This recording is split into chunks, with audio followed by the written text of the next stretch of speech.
Hello and welcome to York Observatory's live TeleTube broadcast, the online astronomy and astrophysics program written and presented by the students, faculty, alumni, and friends of York University. We are broadcasting live from Alumni Carswell Observatory located at York University in Toronto, Ontario, Canada. York YouTube broadcasts every Wednesday night at 7:30 p.m. local Toronto time at www.youtube.com/user/yorkubservatory/live.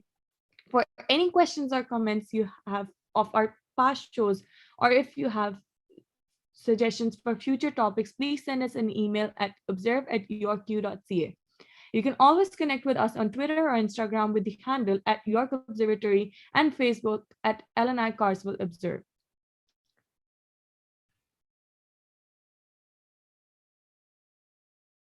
Good evening, everyone. I'm Arfa, and I'll be one of your hosts this evening, along with Amin, Dhyan, Sergiy, Dr. Hyde, and Matt. We also have a special guest, Dr. Tulin, who joined us tonight, who will be introduced in a bit.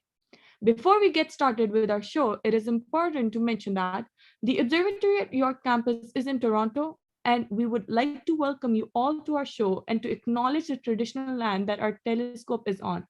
The observatory acknowledges its presence on the traditional territory of many indigenous nations. The area known as the Toronto has been caretaken by the Anishinaabe Nation, the Haudenosaunee Confederacy, the Huron-Wendat, and the Métis. It is now home to many indigenous people. We acknowledge the current treaty holders, the Mississaugas of the Credit First Nation. Our stargazing and astronomical efforts join the long history and current practices of astronomy for this land. The observatory looks forward to continuing to learn and revitalizing our knowledge in this area. All right, welcome everyone. But before we get started with our main show, we want to give you a little update on what you can see this coming week. So this week we have the Pleiades cluster, as well as Capella, Vega, Jupiter, and Saturn, and as well Venus in the night sky.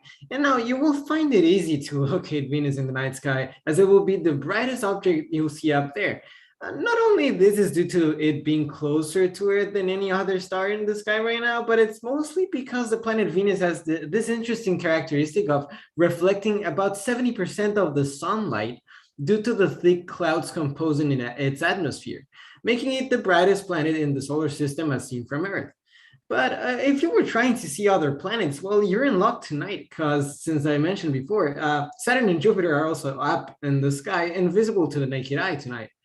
And in second place in our brightness contest, we could say, we have Jupiter with a visual magnitude of -2.7.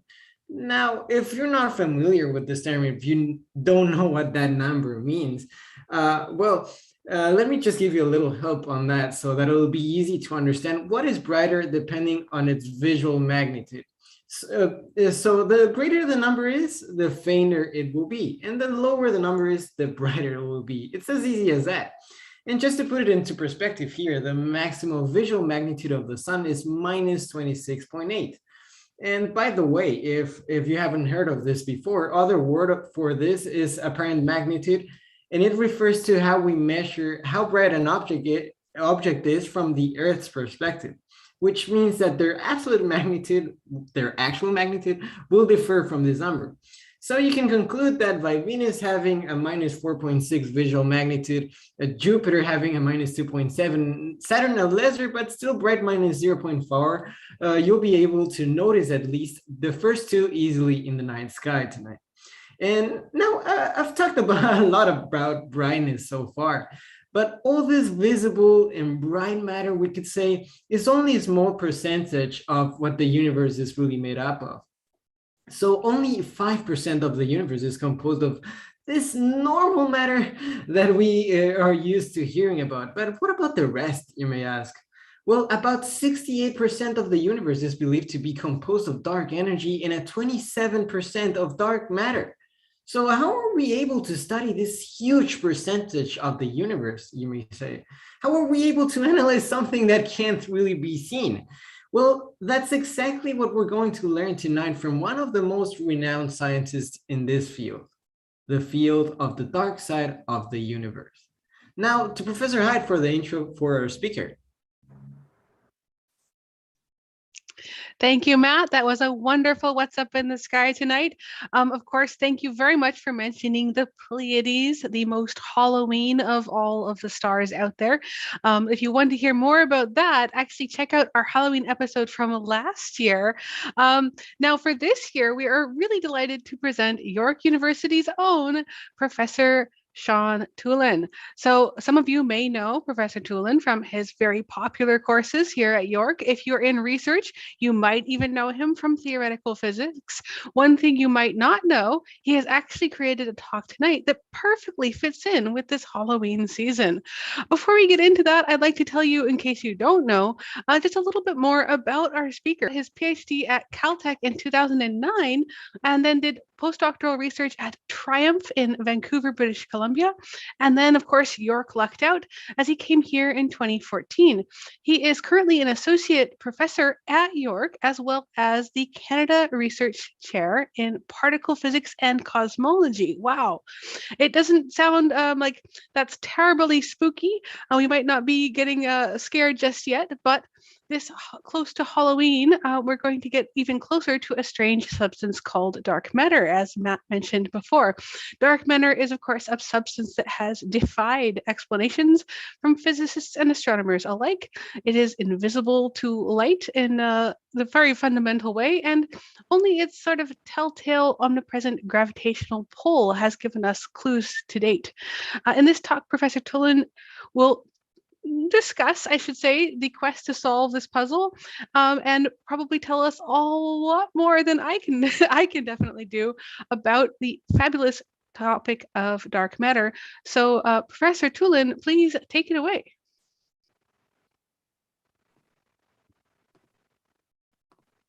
And by that, I'll get you going. All right, there we go. Happy Halloween. Happy Halloween, everybody. I come to bring you tidings from the dark side. Let me just share my screen.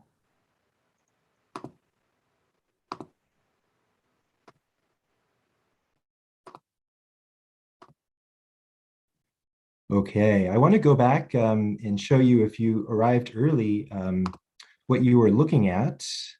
I wanted to play these two movies side by side. The top movie shows you a 3D picture of the visible universe. What you're seeing here are actual galaxies that have been observed by the Sloan Digital Sky Survey and put at their true 3D positions. And now we're imagining we're on our spaceship flying through our 1 billion year neighborhood around our own galaxy, just to take a look and see what's out there in just a small part of the observable universe. And you can see that oh boy, there's a lot of galaxies out there. But one thing to notice is that they're not just spread out willy-nilly. There's actually a lot of structure in how the galaxies are distributed. You can see that galaxies form clusters of galaxies where you have many hundreds, sometimes thousands of galaxies put together. And also those clusters are connected from one another by filaments, where galaxies are all lined up with one another. Now, where does that structure come from? And the reason for that structure is because you're only seeing just a small fraction of the universe, the visible matter.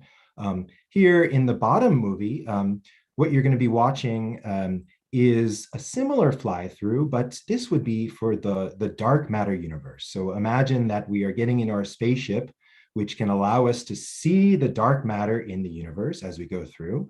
Of course, we cannot see the dark matter. That's one of the challenges of studying dark matter. But this actually comes from a simulation of what we think the dark matter universe looks like. And you can see that it shares a lot of similar features to the visible universe.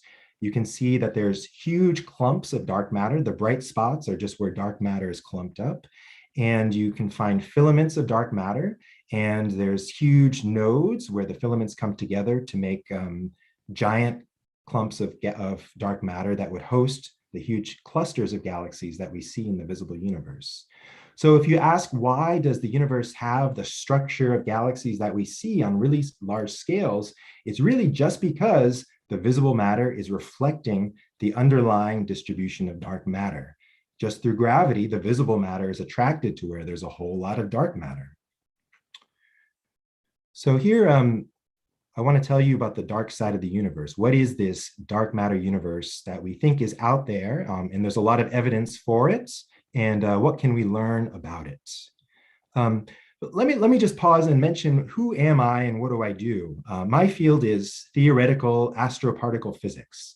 So astroparticle is about how the microscopic world of particles and their interactions, so things that are very small, affect the physics that's really large, astronomical scales of galaxies, and on even larger scales of the entire universe, cosmological scales. The connection between those things, very small and very large, is very interesting, and dark matter is one of the key unsolved puzzles in this field. Now, I'm also a theorist. That's the theoretical part. So the observations and the experiments that are looking for dark matter are some of the most exciting things that are happening now in the field. That's not what I do. I am a theorist, so I do calculations using pen and paper and also computers to try to tie together these observations from experiments and astronomical observatories to the underlying fundamental theories for what we think dark matter and other things could be. So one of the big questions for an astroparticle theorist is just asking, what is the universe made of? What stuff is out there and how much is it? How much is there? Now, I want to kind of take a deep dive into this question of figuring out what the universe is made of. So let's go way back to sort of pre-1920s. The thinking at the time was that the universe was just made out of stars like our sun, and people thought that the sun and other stars had exactly the same chemical makeup as the Earth. Here is a periodic table, and it shows you which elements are most abundant in the crust of the Earth: oxygen, silicon, magnesium, sodium, iron, calcium, plus a very small trace amount of hydrogen and helium. That's what's in the Earth's crust. Now, the thinking was that what people found is that all of those different elements are present in the sun. And the way that they discovered these elements is through something called absorption lines. The sun emits light, and as that light passes through the atmosphere of the sun, those elements in the atmosphere absorb light at characteristic frequencies. So by looking at where that light is absorbed, it's like a fingerprint for extracting exactly what elements are in the sun. So by looking at that argument, people found that exactly those main ingredients in the Earth's crust are in the atmosphere of the sun: oxygen, silicon, magnesium, sodium, iron, and calcium, plus small amounts of hydrogen and helium. So the thinking was, by a prominent astronomer, here's a quote: if the Earth's crust should be raised to the temperature of the sun's atmosphere, it would give a very similar absorption spectrum. Everything is made out of the same stuff. Now, a breakthrough happened in 1925 due to astrophysicist Cecilia Payne-Gaposchkin. And I'll tell you a little bit about what she found. So quoting from her paper, the verification of physical laws is not, sorry, I just have to move the screen here, is not the primary object of the application of physics to stars. The astrophysicist is generally obliged to assume their validity in applying them to stellar conditions. In other words, let's assume that the physics that we test in the laboratory is true, and then apply it to learn something about the sun. So that physics from the laboratory, which was just a recent breakthrough at the time, was quantum mechanics, and the application of quantum mechanics to studying atoms and light and how they interacted with each other. So according to quantum mechanics, hydrogen comes in energy levels. The hydrogen atom comes in energy levels. So an absorption line happens when light hits a hydrogen atom and kicks the electron from one energy level to another. And that characteristic jump is a characteristic frequency, and that's why you see absorption lines at specific places. Now, the absorption lines that people saw from the sun for hydrogen were visible absorption lines that you could see with the eye. Those lines come from an excited state of hydrogen being excited to another excited state, this so-called Balmer series. But we know from quantum theory that not all hydrogen is excited. For every excited hydrogen, there's a whole lot of atoms that are just in the ground state. Those are not things that you can see through visible absorption lines. So for every excited hydrogen that you see, there's actually about 1 billion, which you can estimate from quantum theory, 1 billion times more hydrogen than is just present in the excited states.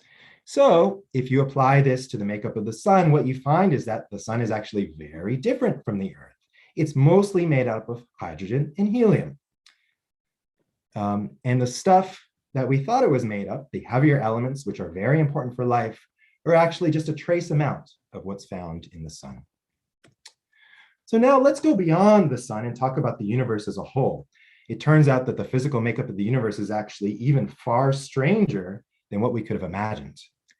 According to astronomical observations, here is our model for what the universe contains. Now, all of the atomic matter, everything in the periodic table, which is made up of protons, neutrons, and electrons, which is mostly in the form of hydrogen and helium, all of those atoms only make up about 5% of the total stuff in the universe. The total mass energy budget of the universe, only 5% is atoms. Now, there's other particles that we know about that are present in the universe. There's photons, namely light. It's not the light that comes from stars or the light that comes on when you turn on the lights in your house. Most of the light in the universe comes from the cosmic microwave background. This is the leftover light after the Big Bang, but this is only a very small fraction of the total stuff in the universe. We also know that neutrinos are present in the universe. Again, this is also a very small fraction. There's some uncertainty here because we don't know exactly what the mass of a neutrino is, but it can't be more than 1% of the total mass energy content. Now, most of the remaining 95% is the dark universe. Most of it is stuff that we don't really have a good theoretical understanding for what it is. Around 68% is in the form of dark energy, and around 26% is in the form of dark matter. Dark matter and dark energy both share a similar name, but they're actually very different stuff. Dark energy seems like it's the energy associated with empty space itself. Dark matter, on the other hand, really seems like a physical particle that will clump under gravity and form objects, which I'm going to discuss more about. Now, dark matter is going to be the main part of my talk. You might be wondering now, why am I focusing on dark matter? Isn't dark energy a bigger problem here, that it's such a much larger fraction of the universe? Well, actually, that's not quite true. If we think about the evolution of the universe, and we can see the evolution of the universe happen as we look farther and farther away, we effectively look farther and farther back in time, the relative fractions of dark energy and dark matter aren't just fixed numbers, they actually change. So if I go back to 5 billion years after the Big Bang, actually most of the universe was dark matter and only 9% was dark energy. If I go back to 1 billion years after the Big Bang, 83% was dark matter and only a tiny 1% was dark energy.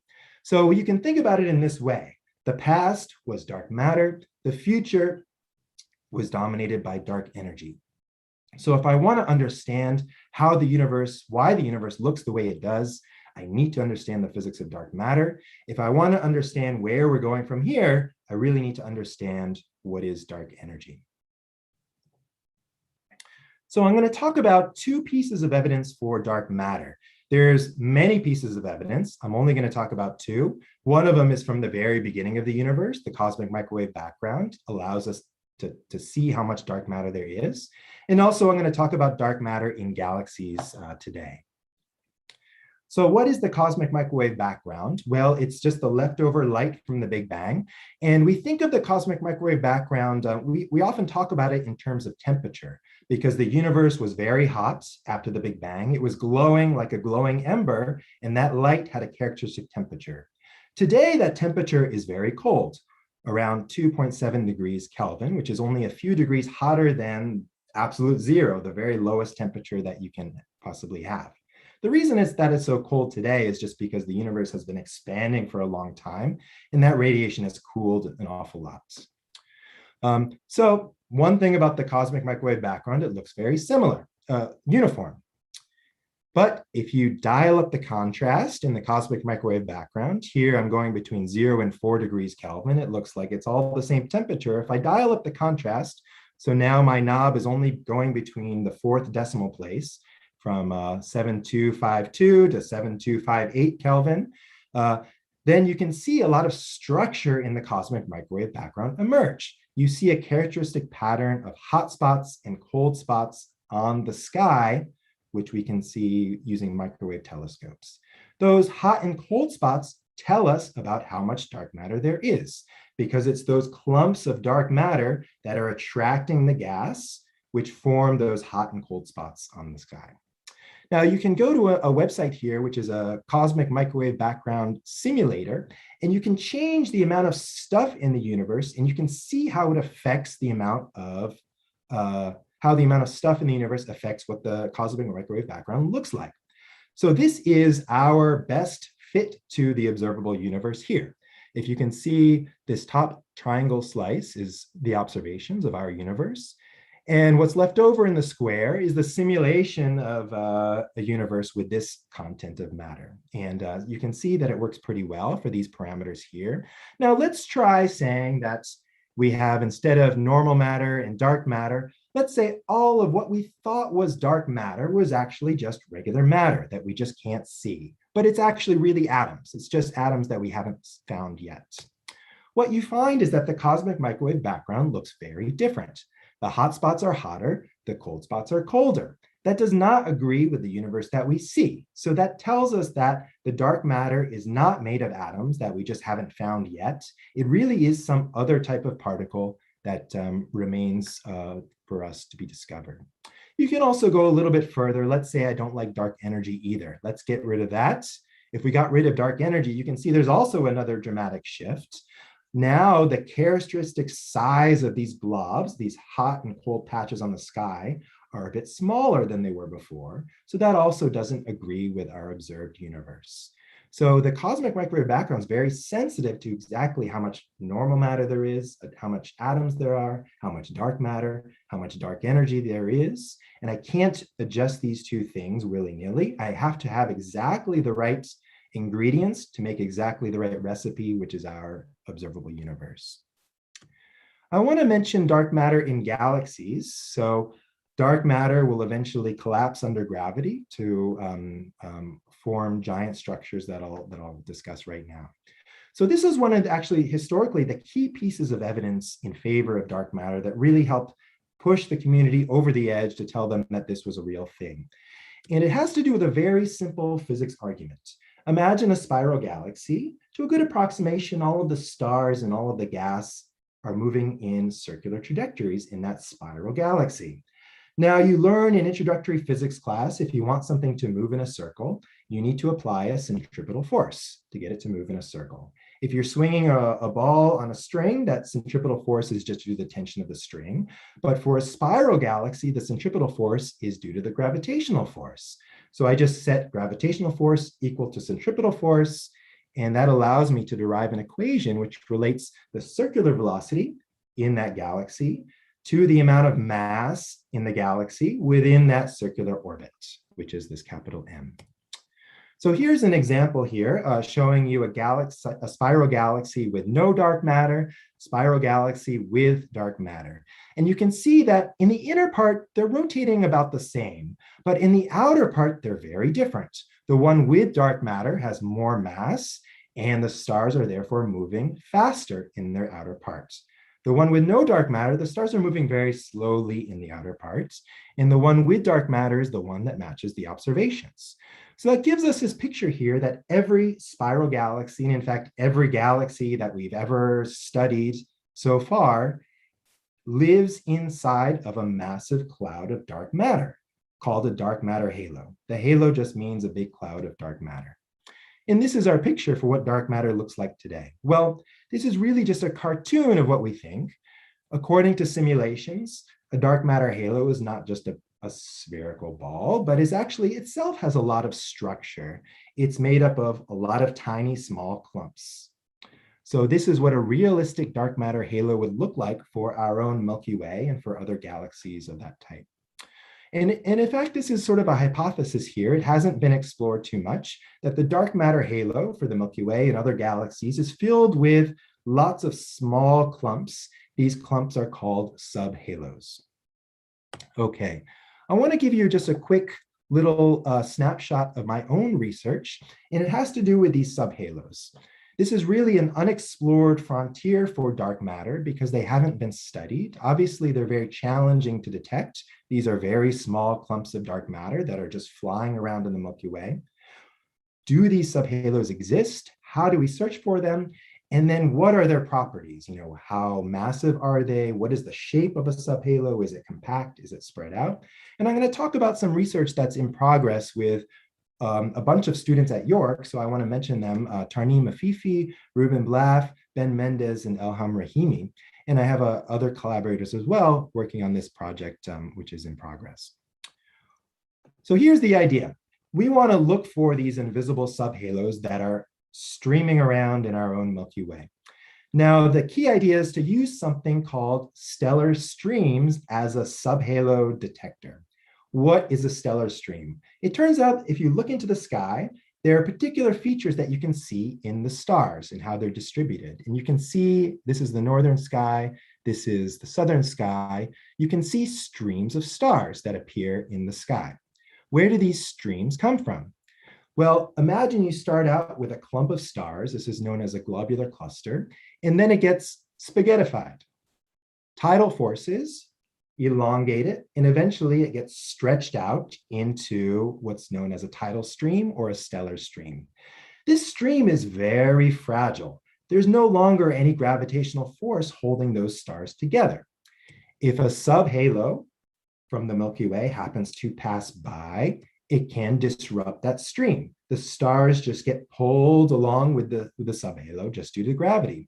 And you'll see left over a perturbation in your perfectly elongated filament. That is the telltale signature of a subhalo that had broken through. Now, the subhalos themselves are made out of dark matter. There's no visible signature of those subhalos. You cannot see them. All you're left over is this break in the pattern of stars, which is how you infer that a subhalo passed through.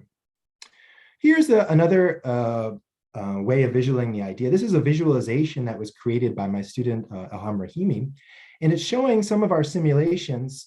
What you're seeing here moving around is the stream of stars, and chasing after that in its own orbit is a subhalo that we put into our simulation in the galaxy. And you can see here it hits the stream, it passes through, and it causes a break in the stream.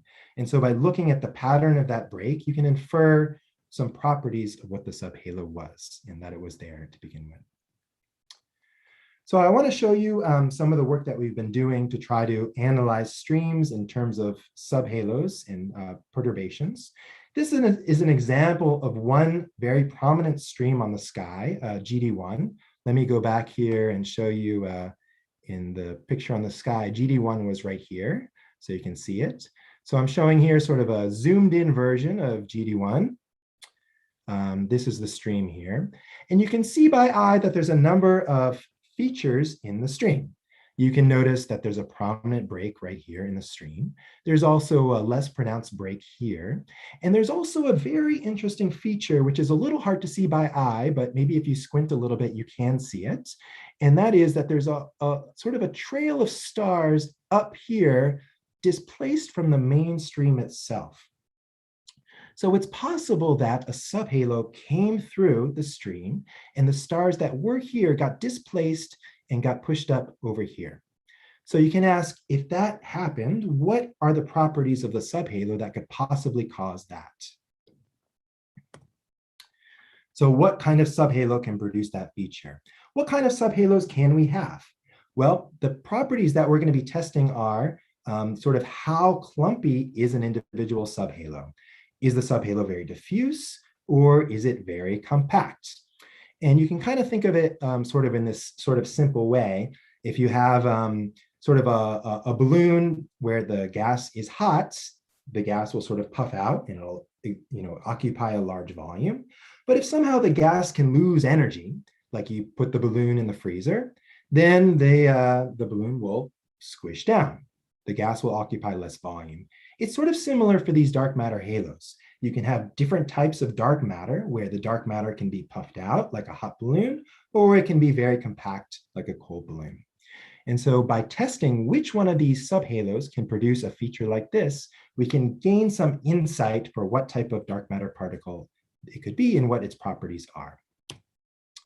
So here are some results from our simulations. This is still work in progress. Here is the observed stream GD1. And here is our attempt to simulate it. And we're really only trying to simulate a break here and a feature that goes up like this. And so what we've done is we've simulated a stream moving around in the Milky Way, and we chuck a subhalo at it, and we vary whether that subhalo is very compact or very diffuse, and we see what the effect is. If we have a very diffuse subhalo, it has very little impact on the stream. You would hardly know it was there at all. But as you start to make it more compact, you can subtly see a difference here. But then as you make it very compact, you can start to produce a feature sort of like this extra tail up here, where the stars got kicked out of where they were and went up here. This is very preliminary work, but it's very encouraging that the signatures from streams can allow us to detect these subhalos in the galaxy and tell us about their properties. So I just want to wrap up here, and I'll just frame my conclusions as what is the general puzzle of dark matter. Suppose you came to Earth and it was nighttime. You were an alien arriving in your spaceship, and you landed, you were about to land, you were hovering above the Earth, and this is what you saw. You would say, okay, why does it have this structure the way it does? You know, why do people live in certain bright spots and other bright spots, but they don't seem to talk to each other or come close to each other in certain areas? You could come up with all kinds of theories to explain it. But of course, the real reason here is that the structure is not due to the stuff you can see. If you turn on the lights, you see that the structure of the light reflects the underlying structure, which you couldn't see when it was nighttime. Unfortunately, for dark matter, you cannot just turn on the sun and see what the dark matter looks like. All you know is the stuff that you can see from the light. But you can use the light to infer lots of properties about what dark matter could be.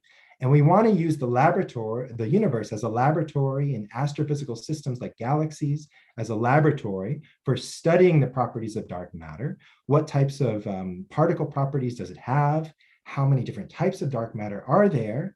Are there dark forces that cause dark matter particles to interact with each other the same way that normal matter might? And how does the dark matter tie together with our, best theory of normal matter? How does it all fit together in one big framework? And there's a lot of puzzles. We don't know the answers to these puzzles. And I just want to welcome, people that are young and interested in this field. We desperately need new creativity and new scientists to emerge to figure out these very deep fundamental puzzles. Thank you. I am done. Wonderful. Thank you very much, Dr. Tulin, for illuminating a bit of this dark topic. We are going to leave you on, as it were, with your video, but we are going to now move on to some questions our crew has for you. So Matt, if you could grab back the question sort of presentation. Our first off questionnaire is Amin. So take it away, Amin. Well, it's Halloween, and galaxies with dark matter can be mysterious and very far away in the barren reaches of space, which is pretty spooky. So my first question is, what relationship is there between galaxy size and dark matter content? To a first approximation, the larger the dark matter halo, the more visible matter exists within it. So larger galaxies will live inside of more massive dark matter halos. And you can think about it in the following way. In the very early universe, both normal matter and dark matter would collapse under gravity. So if you just imagine sort of drawing a sphere in the universe and saying, okay, everything within this sphere will end up collapsing to form one object, then that's the amount of stuff that's all going to end up in there together. Now, it's a little bit more complicated with the visible matter because there's a lot of violent processes that can happen, like supernovae explosions and mergers and things like that, that can kick out the normal matter. So it does vary a little bit, but to a good approximation, more dark matter, more visible matter. Okay, thank you. Let's move on to the next slide.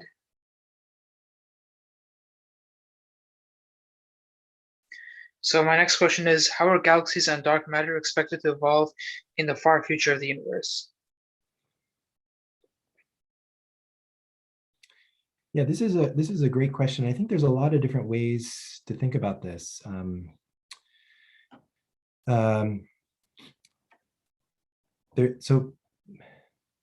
There's sort of two things that are happening here. One important thing that happens is the fact that structure in the universe, dark matter halos, galaxies, they grow through mergers. So small stuff forms first, and then it collapses, or it sort of accumulates and conglomerates one another to form bigger and bigger structures. So this process will continue. And the best example of this is our own galaxy. First of all, we just had a dwarf galaxy merge into the Milky Way, the Sagittarius dwarf galaxy. And this is one of the streams that we see very prominently in the sky. The Sagittarius dwarf has been merged into the Milky Way and stretched out through tidal forces into a stream. So there are dwarf galaxies that are falling in. There are also our larger galaxies that are expected to merge with the Milky Way too. We are currently in the process of merging together with the Andromeda galaxy. So eventually we're going to merge together and form one giant thing. It probably won't look like one giant spiral galaxies, but it'll look like a huge train wreck. But that's where we'll be living in however long. So that's one thing, that mergers will continue in the future, but only up to a point, because you can only merge with things that are sufficiently close together. And it turns out that the fact that the universe is dominated by dark energy now and will become more and more dominated by dark energy in the future will cause the universe to accelerate more and more, and eventually things will be farther and farther apart from one another so that can't take place any longer. And the acceleration will get so bad that it'll even be hard very, very far in the distant future to even see other galaxies. So eventually, maybe 1 trillion years in the future, it will be actually a very lonely place in our universe where we will be able to see only a small subset of the galaxies that are nearby, and everything else will be too far away to see. Thank you. That does sound pretty spooky. Anyhow, next up is Dhyan. He has some questions too. Hi, Professor Tulin. So the movie that you were shown in the beginning, before your presentation began, the dark matter maps looked a lot like spiderwebs. And similar to spiderwebs this Halloween, dark matter, there seems to be a lot of it, and it's everywhere, right? And you just mentioned how the universe is expanding, and it's going to expand so fast that eventually we'll be very lonely. We won't be able to see other galaxies. But if there is so much dark matter, is there any way that it could stop the universe's expansion and maybe slow it down, or maybe even start to shrink the universe? Well, it's a trade-off. So for sure, the dark matter and the visible matter are trying their darndest to slow down the expansion of the universe. The dark energy is accelerating the expansion of the universe. And the question of which one wins is just a matter of how much of one is there versus the other. And we already have measured them both, and the verdict is that dark energy will win. Now, there's a little bit of a caveat, which is that we don't know that dark energy will continue to be exactly the same forever. That requires a little bit of a leap. The simplest theory of dark energy predicts that it will, but we don't know that for sure. And it's, in a sense, an observational question. Can we see the difference between a dark energy that changes in time or one that's fixed?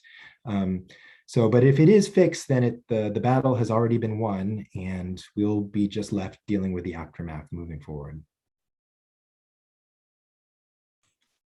So is there sort of no way to tell if dark energy will start to, the amount of dark energy will start to lessen, and then the amount of dark matter will start to grow again? Is there no way to tell yet, or? No, there is a way. So there's observational surveys such as the dark energy survey and other ones that are trying to measure something called the equation of state of dark energy. And this equation of state tells us it really just says is dark energy constant or is it changing as a function of time? That's in a nutshell. So it's consistent. The observations so far are consistent with it being constant. But hopefully future surveys such as the dark energy survey and others will be able to pin down with more precision if it is constant or not. If it's not constant, then what you're saying could be true, that it could be different in the future, but we don't know. There's even sort of a more extreme possibility. There's sort of we discussed the possibility that dark energy could sort of lessen in influence moving forward, but there's the other possibility that dark energy could actually increase in its influence moving forward. So in that case, the acceleration becomes so severe that no one is safe. Galaxies will eventually be ripped apart. Stars will be ripped from their galaxies. Planets will be ripped away from stars. And then eventually, even atoms themselves will be ripped apart as dark energy is left to grow unchecked. And this is a hypothetical doomsday scenario known as the Big Rip. That would be really scary, I'm not gonna lie. But yeah, so my next question. So I was reading about these particles. I think the theoretical particles are called axions. And I read that dark matter could be primordial black holes, and axions somehow have something to do with it. So how exactly, what are axions exactly, and how are they related to dark matter? Could axions be particles of dark matter? Yeah, axions are one of the leading contenders for what people think dark matter could be. And it's really a sort of a particle physics inspired idea that there's a problem in our current paradigm for particle physics known as the Standard Model. And fixing that problem requires, well, one of the solutions is introducing an additional particle called the axion. And the axion it's even hard to sort of think of it as a particle, because the idea of the axion is that its wavelength is so large, it's very much in the sort of the wave, if you imagine the wave particle duality, it's very much in the wave side of this duality where its wavelength is comparable to astrophysical sizes. And in fact, the wavelength could be the size of an entire galaxy itself, a small galaxy. So this is a little bit of a very strange dark matter candidate, but in a lot of ways, it behaves very similarly to the way a particle would behave. It is somewhat indistinguishable on large scales from just the normal vanilla dark matter particle, but on smaller scales, meaning sort of on scales which could be a galaxy size, where you start to approach its wavelength, it can sort of exhibit quantum mechanical wave effects on sort of astrophysical scales, which is very cool.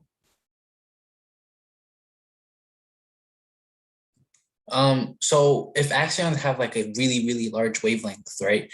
Does that mean for example, light has obviously different wavelengths and on the electromagnetic spectrum, and then wavelength is carried out by photons, right? So can axions have some particles that are axion particles, you know what I mean? Or am I just sort of not making any sense right now? I'm not too sure. So the paradigm for axions is that they are very cold. So I'm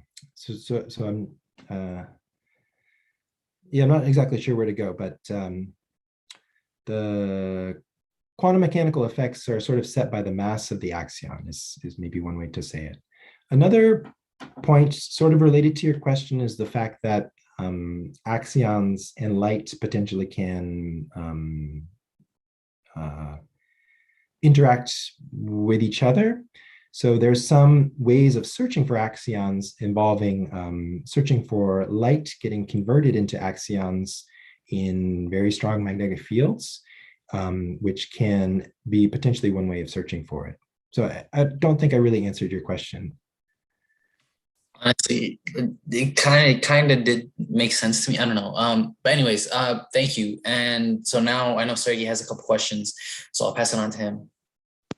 Thank you. This talk is a great reminder that there's so much more to discover, which is both exciting and scary. Perfect for Halloween. My first question is, why does dark matter not interact with the electromagnetic field? Yeah, that's a great question. I would phrase it the other way and ask, why does normal matter interact with the electromagnetic fields? It requires a very particular property of normal matter, namely that a particle needs to carry electric charge. Now we know that, for example, electrons and protons carry electric charge, so therefore they interact with the electromagnetic fields. The neutron itself does not carry electric charge, so it doesn't have charge, but it still does interact with the electromagnetic field because it is made up of quarks, which themselves carry electric charge. Even though the total charge will be equal to 0, the neutron doesn't have a total charge, but it can have other types of ways of interacting with electromagnetism. It carries a magnetic dipole moment, for example. Now, one particle that does not interact with the electromagnetic field is the neutrino. So we know that already there are fields that we know about that have been well studied that do not interact with light. So it's very natural that dark matter, perhaps it just doesn't carry electric charge. There's no reason for it to. So it just seems that that's one of the properties that it doesn't have. Now, it could be made up of something which does carry electric charge like the neutron. So it could have other properties like a magnetic dipole moment, if it's, although a very small one. So it could actually interact with electromagnetic fields, but if it does, it has to be very small. Thank you very much. And now for my second question. How is baryonic dark matter different to regular dark matter? Yeah, I think by baryonic dark matter, you just mean that this is just the regular atoms in the universe that we just cannot see. And definitely there are atoms like that. Some forms of regular matter are just very hard to detect. Obviously, if it's in the form of stars, you can see the light. If it's in the form of very hot gas, you can see the X-ray from that hot gas, the X-ray emission from that hot gas. But other forms of matter, how would you see them? For example, you could have brown dwarfs, which are sort of failed stars, which are difficult to see. You could have, for example, Jupiters out there, planets that are out there, which maybe you can't see too many of them. You can also have cold gas, which is also hard to see. So we think definitely that there is dark matter, sort of not, I wouldn't call it dark matter, but it's just regular atomic matter that is hard to see, but we think exists. Now, that cannot be all of the quote unquote dark matter. So it cannot make up that 26% of the universe that we ascribe to dark matter. And the reason is that, no matter how that baryonic atomic dark matter is today, if it's in planets or some gas that's hard to detect, if you go to the very early universe during the time of the cosmic microwave background, there were no stars, there were no planets, it was all just gas. So it's really just measuring the total amounts of atoms in the universe. There's no way to hide it at that moment in time. It just is there or it isn't there. So by measuring how much dark matter there is and how much regular matter there is, it tells us exactly what percentages there are, independent of how you might hide it today in the present universe.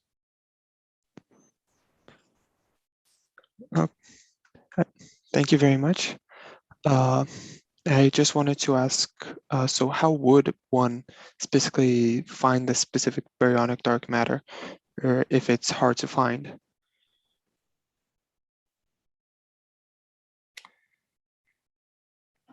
I don't know the answer to that question. I think,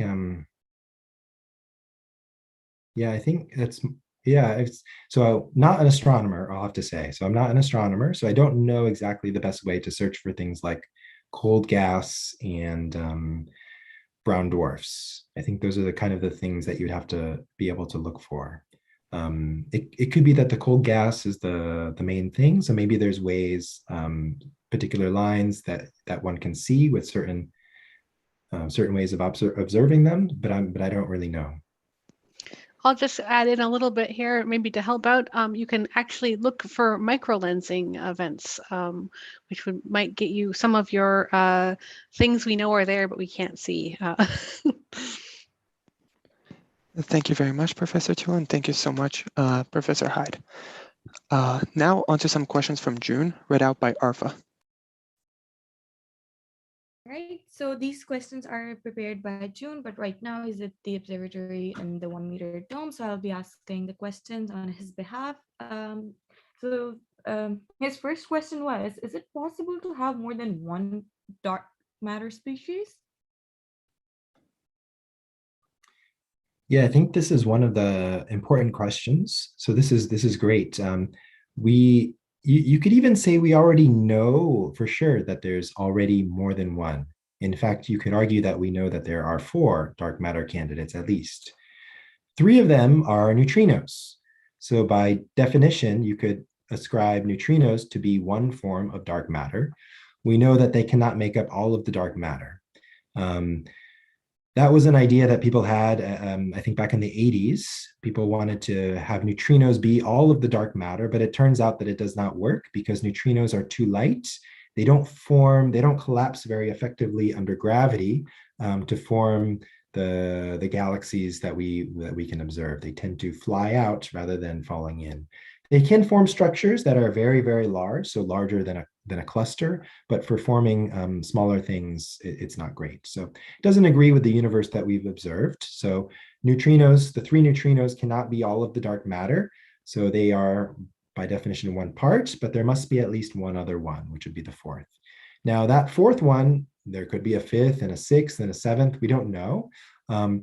If the only property is that they're massive particles that experience gravity, it doesn't actually matter how many there are.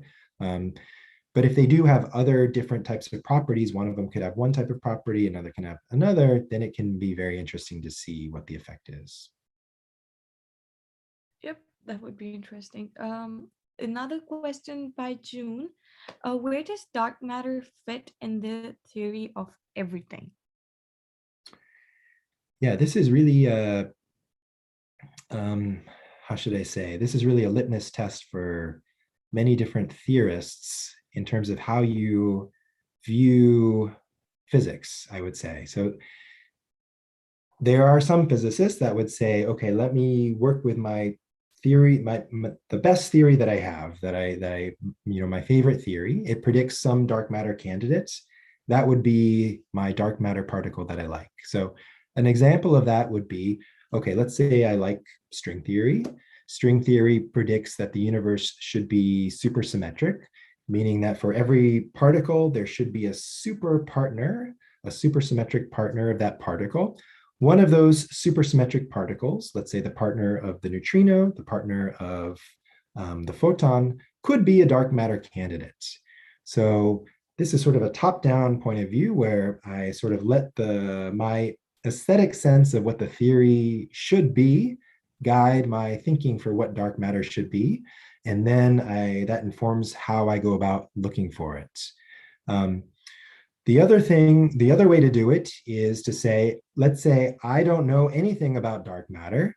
All I want to know is ask questions, what can I possibly measure about dark matter? Let me not assume anything about it. Let me not assume that it fits into some grand theoretical framework, but I'll just assume, let me just try to quantify it in different ways. So you can think, okay, how do I test this particular property? How do I test that particular property? So you can come at it from an observational point of view where you say, okay, this observation will allow me to test this observation will let me test that, and then I'm going to put the pieces together, and that will allow me to form my theory, but only after I have all of that information. So, from that thinking, it doesn't fit anywhere into a theory of everything because I don't want to be biased by any aesthetic sense of what I think dark matter should be. I want to let the observations guide and inform my thinking.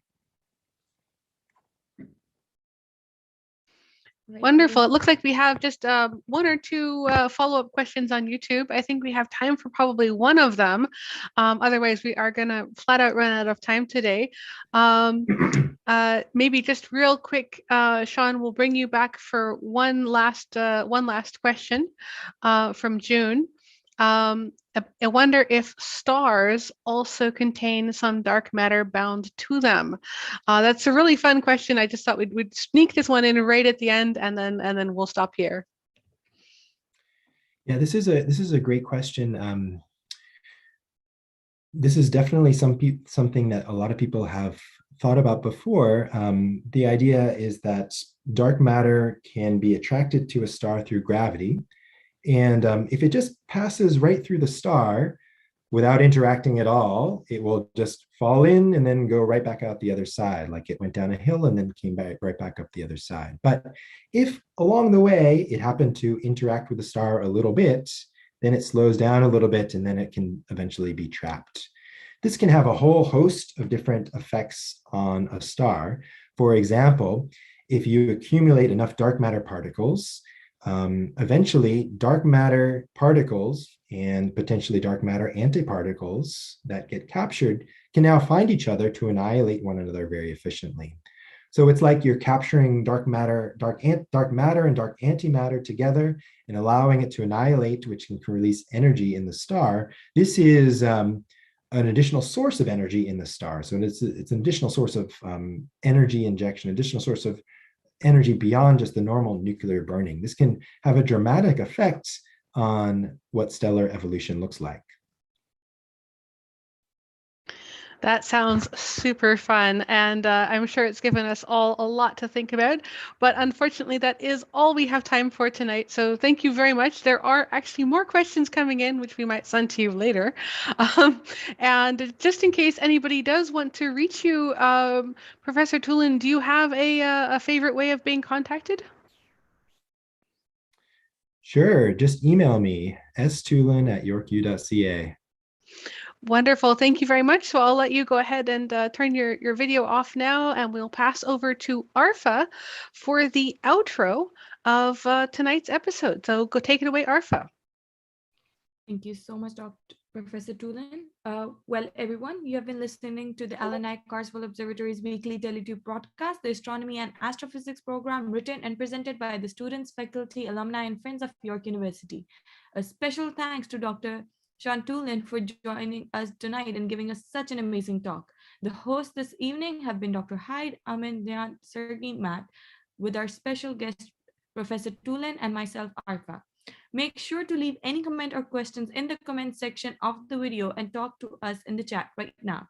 All of our programs are free, but if you would like to make a donation, see our website at observatory.info.yorku.ca. You can always connect with us on Twitter with the handle @York Observatory and check out our website for show notes, content, updates, and contact info at observatory.info.yorku.ca. Thanks for tuning in, clear skies, and have a good night.